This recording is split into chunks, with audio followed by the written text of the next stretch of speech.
बहुत बहुत स्वागत है आपका इकोनॉमिक्स हिंदी विद मैथ में। तो आज के इस वीडियो में हम करने वाले हैं क्लास 12th यानी क्लास 12th के यहाँ पर माइक्रो इकोनॉमिक्स का जो है चैप्टर नंबर 1 को हम डिस्कस करने वाले हैं। ठीक है, जो class 12th micro economics chapter 1 से हम आज से स्टार्ट करने वाले हैं। हमने जो है मैक्रो इकोनॉमिक्स पूरा ख़त्म कर दिया है। ठीक है, भुगतान शेष तक पूरा जो है ख़त्म हो चुका है रिवीजन पार्ट, जो कि हमारे नोट्स से यहाँ पर स्टडी चल रही थी इस तरह से। ये वाला मैक्रो इकोनॉमिक्स का करा दिया। अगर आपने वो वीडियोस नहीं देखी हैं तो चैनल की प्लेलिस्ट में आपको वीडियोस मिल जाएंगी, आप जाकर देख सकते हैं। तो यहाँ से हम ये शुरू करने वाले हैं। तो चलिए दोस्तों, इसको शुरू करते हैं। और अगर इस पर चैनल पर पहली बार ये वीडियो देख रहे हैं तो चैनल को सब्सक्राइब करके बेल आइकन को ऑल पर सेट कर लें, क्योंकि इस चैनल पर आपको ऐसी ही वीडियो मिलती रहती हैं। तो चलिए शुरू करते हैं यहाँ पर। तो सबसे पहले यहाँ पर देखिए अध्याय 1 होने वाला है, जिसका नाम है स्वतंत्रता की पूर्व संध्या पर भारतीय अर्थव्यवस्था। ठीक है, तो देखिए दोस्तों, क्या हो सकता है कि आपके जो चैप्टर है, आपकी बुक में जो चैप्टर दे रखा है और यहाँ पर जो मैं नोट्स से पढ़ा रहा हूँ, तो ये अलग ऊपर नीचे हो सकता है, मतलब इधर उधर हो सकता है। ठीक है, मतलब हो सकता है कि आपका जो चैप्टर जो मैं पहला चैप्टर करा रहा हूँ वो तीसरा चैप्टर हो, या आपका जो है दूसरा चैप्टर हो, 5वां चैप्टर हो। तो आगे पीछे आपका हो सकता है। तो लेकिन आपको जो है कॉन्सेप्ट जो है, यहाँ पर जो टॉपिक है बिल्कुल सेम मिलेंगे, कोई भी चेंज नहीं मिलेगा। ठीक है, आगे पीछे हो सकते हैं, ये जरूर हो सकता है। ठीक है, तो लेकिन आपको जो है यहाँ पर कॉन्सेप्ट बिल्कुल सेम मिलेगा। लेकिन आप अगर यहाँ चाहे आप बुक से करिए, ठीक है, तो आप यहाँ पर आपको बुक से करना है तो बुक से कर सकते हैं आप, टॉपिक मैच करके। अगर आप यहाँ से मैं जो करा रहा हूँ एक तरफ से बिल्कुल नोट्स बाय नोट्स, आप ये भी पढ़ लेंगे तो आपका रिवीजन बहुत अच्छे से हो जाएगा। ठीक है, अगर आपने बुक पहले ही ख़त्म कर ली है। अगर आपने बुक ख़त्म नहीं की है तो बुक भी ख़त्म करवा रखी है आपकी, पूरी TR जैन की जो है क्लास 11th और 12th की दोनों ही कंप्लीट करा रखी हैं, तो देख सकते हैं आप। चलिए अब हम यहाँ पर शुरू करते हैं, रिवीजन के लिए ही चल रहे हैं। तो यहाँ पर सबसे पहले जो है हमारा टॉपिक आता है स्वतंत्रता के समय भारतीय अर्थव्यवस्था। यानी जो स्वतंत्रता के समय जो भारत की अर्थव्यवस्था थी वो किस प्रकार की थी। तो यहाँ पर बताया गया ब्रिटिश उपनिवेश काल से ही पूर्व जो है भारत की अर्थव्यवस्था जो है सोने की चिड़िया, यानी पहले क्या कहा जाता था, भारत को जो है सोने की चिड़िया माना जाता था। और कब माना जाता था, ये माना जाता था यहाँ पर जो है, यानी ब्रिटिश उपनिवेश काल से पूर्व, मतलब ब्रिटिश शासन होने से पहले, जब ब्रिटिश लोगों ने हम पर शासन नहीं किया था, भारत पर जो है शासन नहीं किया था, तब से ही यहाँ पर इसे जो क्या मानते हैं हम, यहाँ पर अपने भारत को माना जाता था, सोने की चिड़िया माना जाता था। ठीक है, तो ये था।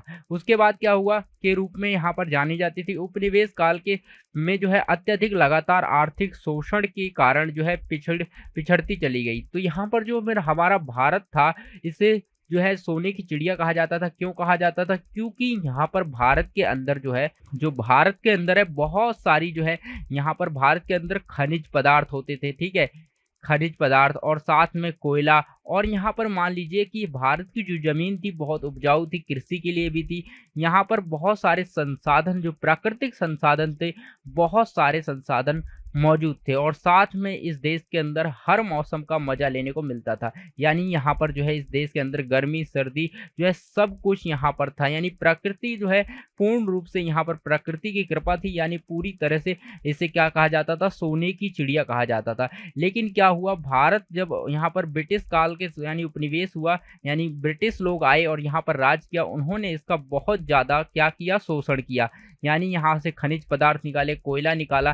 ठीक है, और बहुत सारी चीज़ें यहाँ की जो बहुत, यानी जो प्राकृतिक संसाधन थे वो यहाँ पर शोषण किया, यहाँ से लेकर अपने देश में चले गए। इससे क्या हुआ, हमारा देश पिछड़ने लगा, पीछे हो गया। उसके बाद देखिए आगे क्या हुआ, अंग्रेजी शासन, यानी जो अंग्रेजी औपनिवेशिक जो है शासन का मुख्य उद्देश्य, यानी क्या था, मुख्य उद्देश्य क्या था, भारत को ब्रिटेन में तेजी से विकसित हो रही आधुनिक जो है अर्थव्यवस्था के लिए आधारभूत, यानी आधार के रूप में उपयोग करना।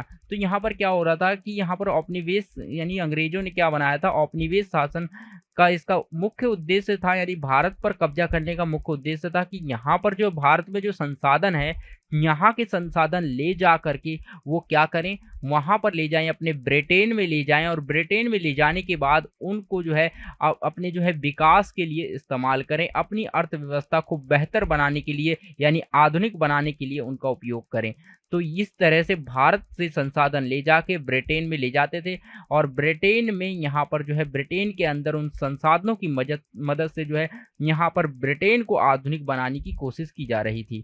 तो ये काम करते थे यहाँ पर ब्रिटिश उपनिवेश जो अंग्रेज जो आए थे। तो यहाँ पर आप देखिए नेक्स्ट जो है हमारा यहाँ पर क्या था, उच्च शिशु मृत्यु दर। और दूसरा कारण क्या था कि अब यहाँ पर हम कारणों के बारे में देख रहे हैं कि क्यों जो है भारत जो है पीछे पिछड़ता चला गया, विकास नहीं कर पाया, प्रगति नहीं कर पाया औपनिवेशिक काल के दौरान। क्योंकि पहला तो अंग्रेजों ने शासन किया, शासन करके यहाँ पर जो प्राकृतिक संसाधन थे उनका दोहन किया और दोहन करने के बाद वो अपने देश में ब्रिटेन में लेकर चले गए और वहाँ पर उसका आधुनिक यानी ब्रिटेन को आधुनिक बनाने के लिए उनका यूज किया, अपनी अर्थव्यवस्था को बेहतर करने के लिए उनका यूज किया। ठीक है, उसके बाद जो है उच्च शिशु मृत्यु दर। यहाँ पर क्या था, बहुत ज़्यादा मात्रा में जो है बच्चे जो है यहाँ पर यानी पैदा होने के बाद मर जाते थे, यानी वहाँ पर मृत्यु हो जाती थी। तो यहाँ पर भारत के अंदर क्या था, भारत में क्या था कि यहाँ पर जो शिशु है, एक बालक है, वो पैदा होता था और यहाँ पर जो है पैदा होते ही यहाँ पर बहुत ज़्यादा बालक जो है मर जाते थे। यहाँ पर क्या है, बच्चे की मृत्यु बहुत ज़्यादा होती। तो यहाँ पर कितनी ज़्यादा हो रही थी वो देखिए। स्वतंत्रता के समय जो है शिशु मृत्यु दर जो है 218 प्रति हजार यानी जितना उच्च था। तो यहाँ पर कहने का मतलब है कि 1000 में से यानी 1000 बच्चे अगर जन्म लेते हैं तो उसमें से 218 बच्चे यहाँ पर मृत्यु को प्राप्त हो जाते थे, यानी वो नहीं बच पाते थे।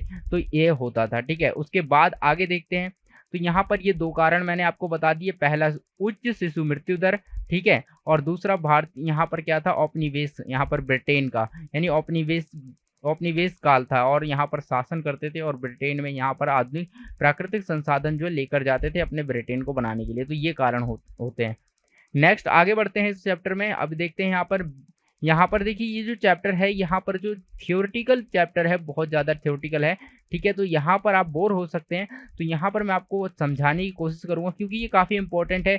जितना आपका जो है मैक्रो इकोनॉमिक्स का पार्ट आएगा उतना ही आपका इसका भी आने वाला है, यानी ये वाली बुक भी आपकी पूरी आने वाली है और वो वाली भी आएगी। ठीक है, तो यहाँ पर दोनों में से इक्वल आता है, तो आपको दोनों ही बुक कंप्लीट करनी पड़ेगी, तब आप जो है हाई स्कोर कर पाएंगे। ठीक है, अगर आपने एक बुक करी और एक नहीं करी तो आप हाई स्कोर नहीं कर पाएंगे। तो चलिए अब देखते हैं यहाँ पर, इसलिए यहाँ पर निम्न स्तरीय जीवन प्रत्याशा। निम्न स्तरीय जीवन प्रत्याशा, लोग क्या करते थे कि बहुत कम जीते थे। ठीक है, यानी लोग जो है बहुत जल्दी मृत्यु को प्राप्त हो जाते थे। यहाँ पर जो है लोगों की जो आयु थी, ठीक है, लोगों की जो आयु थी वो बहुत कम थी, यानी 32 वर्ष की आयु में ही लोग मर जाते थे। तो यहाँ पर क्या होता है, जीवन प्रत्याशा जो है मात्र 32 वर्ष थी।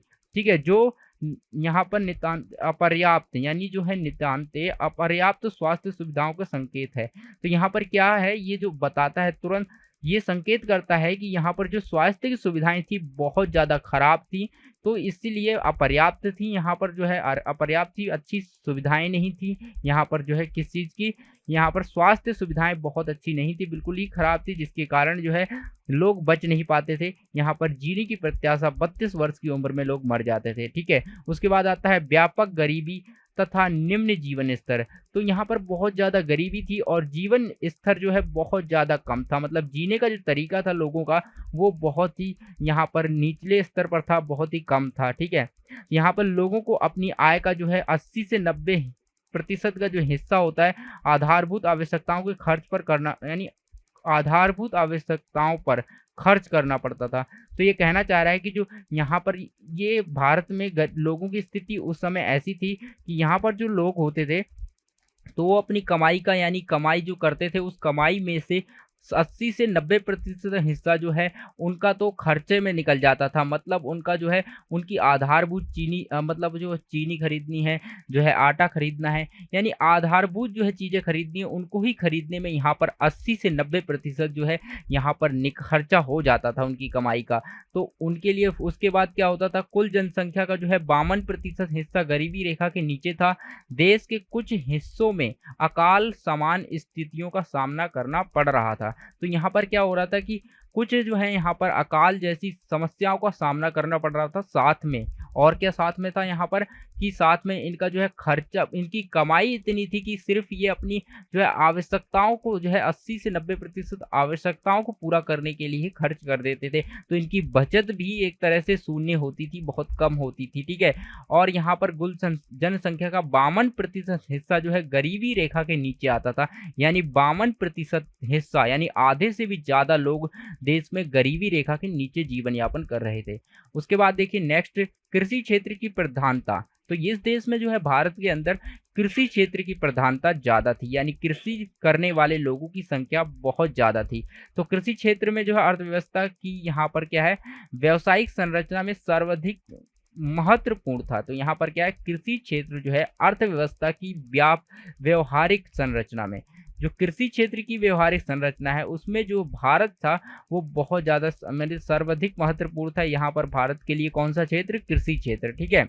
क्योंकि ज्यादातर जो है भारत में जो उत्पाद, यहाँ पर जो इसकी आय होती थी, जो देश की आय है, ठीक है, यानी भारत की जो आय है, जो भी जितनी भी आय भारत की होती है, वो भारत की मैक्सिमम आय, ज्यादा से ज्यादा आय वो कृषि क्षेत्र से होती थी। किससे होती थी, यहाँ पर कृषि क्षेत्र से होती थी। तो भारत की जितनी भी आय होती है कृषि क्षेत्र से मैक्सिमम आय पहले होती थी उस समय। उसके बाद देखिए भारत की कार्यशील जनसंख्या जो है यहाँ पर 70 से 75 हिस्सा जो है कृषि में संलग्न था। यानी उस समय क्या था, 70 से 75 हिस्सा, यानी लोग जो है 70 से 75% लोग जो है क्या करते थे, यहाँ पर जो है कृषि कार्य में संलग्न थे। और 10% हिस्सा जो है औद्योगिक क्षेत्रों में था, और 15 से 20 हिस्सा जो है सेवा और जो है सेवा क्षेत्र में संलग्न था। तो यहाँ पर यही चीजें थी, यहाँ पर 70 से 75% कृषि क्षेत्र में, मतलब ज्यादातर लोग क्या काम करते थे, कृषि का काम करते थे, ठीक है।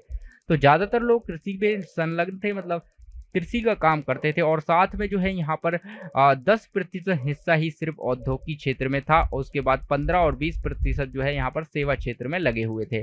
तो आई होप दोस्तों आपको क्लियर हो रहा होगा, यहाँ पर समझ में आ रहा होगा, ठीक है। अगर आपको कोई भी डाउट होता है तो मुझसे कमेंट में पूछ सकते हैं, ठीक है। तो यहाँ पर देखिए अब हम बात करते हैं बढ़ रही क्षेत्रीय असमानता। तो यहाँ पर दूसरा और भी था, बढ़ती क्षेत्रीय असमानता, मतलब कि यहाँ पर क्या था कि लोग जो है असमानता बढ़ रही थी। मतलब कोई व्यक्ति अमीर है, यहाँ पर अमीर की बात करेंगे, यहाँ पर अमीर है, ठीक है, तो वो और अमीर होता जा रहा है।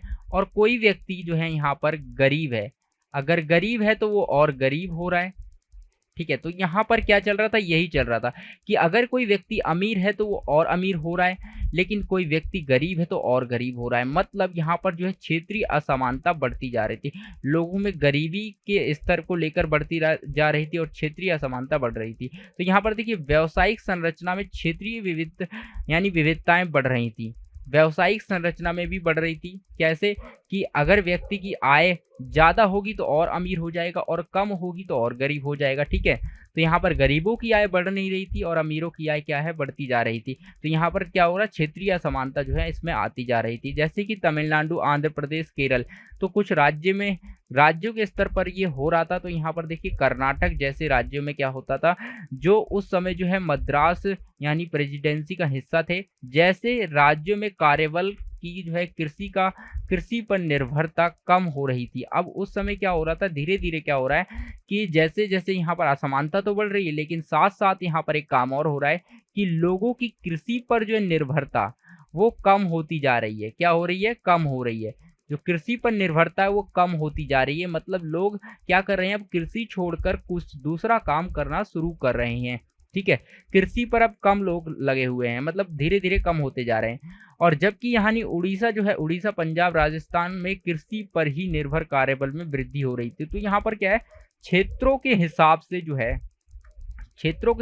जो है कृषि में जो कार्यरत मजदूर है, कार्यरत काम करने वाले लोग हैं, उनकी संख्या में विविधता आती जा रही थी। मतलब यहाँ पर कह सकते हैं कि यहाँ पर देखिए कि अगर व्यावसायिक संरचना की बात करें तो क्षेत्र के आधार पर उसमें जो है विविधताएं बढ़ रही थी, मतलब असमानता बढ़ रही थी। जैसे कि तमिलनाडु, आंध्र प्रदेश, केरल, जैसे कर्नाटक। इन राज्यों में क्या हो रहा था कि यहाँ पर जो रहने वाले लोग हैं वो कर रहे थे, क्या कर रहे थे कि कृषि क्षेत्र को छोड़ करके जो है और दूसरा काम कर रहे थे, जिससे कि कृषि पर निर्भरता कम होती जा रही थी। साथ में क्या हो रहा था कि जो उड़ीसा, पंजाब, राजस्थान जो है यहाँ पर जो रहने वाले लोग हैं, ये लोग क्या करते थे, यहाँ पर जो है ये अभी भी जो है कृषि पर ही काम कर रहे थे और वहाँ पर कृषि करने की नई-नई तकनीक का इस्तेमाल कर रहे थे और ये निर्भरता जो है यहाँ पर कार्यबल की इसी पर होती जा रही थी। मतलब इन राज्यों में जो है क्या है, कृषि को बढ़ावा मिल रहा था और इन राज्यों में जो है कर्नाटक, तमिलनाडु और यहाँ पर जो है आंध्र प्रदेश में, तो इन राज्यों में जो है यहाँ पर जो है कृषि को बढ़ावा नहीं मिल रहा था। ठीक है? तो यहाँ पर ये इस तरह से ये हो जाता है।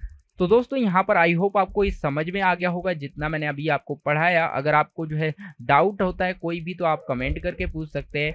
ठीक है? तो अब हम करेंगे यहाँ पर जो है स्वतंत्रता के समय भारतीय अर्थव्यवस्था की स्थिति। ठीक है? तो यहाँ से हम स्टार्ट करेंगे, तो ये हम नेक्स्ट वीडियो में कवर करेंगे।